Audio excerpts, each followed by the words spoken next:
I was 4.5, and I was left on a neighbor's front door with my 1.5-year-old sister, a pillow, and a suitcase.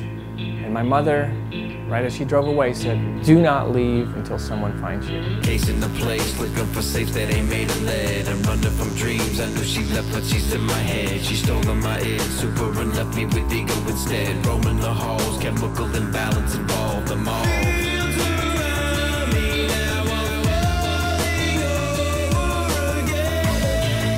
It took 3 hours for my father to find me. It's taken me 50 years to try and get beyond that. I was in a country called Indonesia, and we were the Dutch white oppressing force there. And I lived there till I was 7 years of age, beat up from time to time because I was white. And when Sukarno came into power in 1958, he kicked all the white people out. And I was the white people, even though that was home to me. So we all left by the thousands back to this little tiny country, Holland. And we weren't welcomed there either because I was darker skinned. I was the peanut nigger.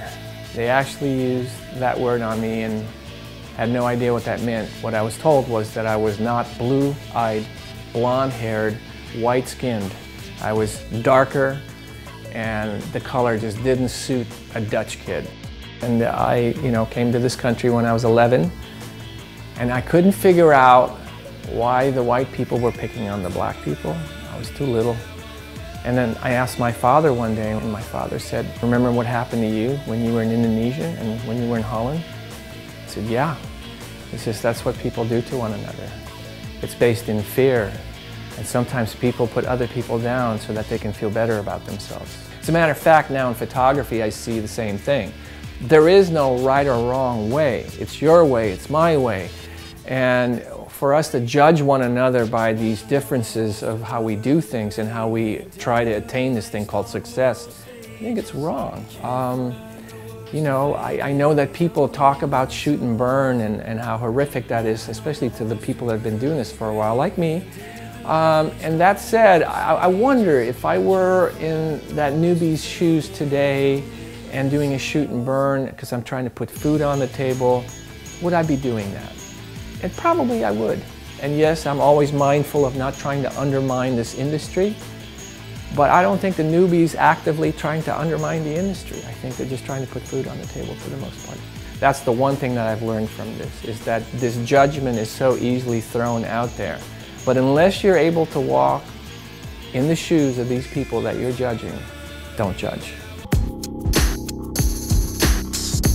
So all these experiences that I've had growing up as a kid, having grown up with a very abusive stepmother, being white, being not white, whatever, I kind of left at the age of 17 and I signed up for Vietnam. When I came back out of the Army in 1971, I was 20 years old and had no way of dealing with things and used cocaine.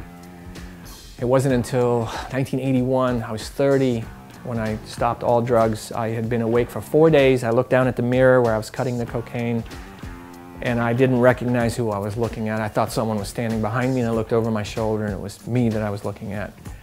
And crying, weeping, I picked everything up and put it in a trash bag and a hammer and I smashed it to pieces. Haven't looked at it since.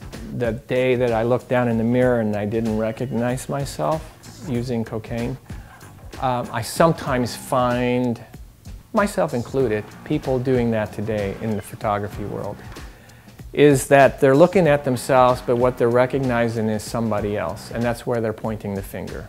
It's always out there. It's you. It's not me. So it's easy to push it onto the newbie or the old geezer. It's easy to push it out onto those people rather than here. You're only responsible for this, and what are you going to do to make a difference? And how are you going to approach what you're doing by virtue of who you are, not who they are. They don't dictate anything to you. You do that. And if you really truly want to see who you are, pick up your most favorite photographs that you have, that you've taken. Lock yourself in the bedroom, bring a glass of wine, turn on a little music, and earnestly study those images, and lo and behold, I think you'll find a little piece of yourself in those images. And that's, I think, once you get an idea of who you are as a person slash photographer, you start to develop that style inherently because of that. It's no longer focusing on others and what they're doing to you. It's now what you're going to do for yourself.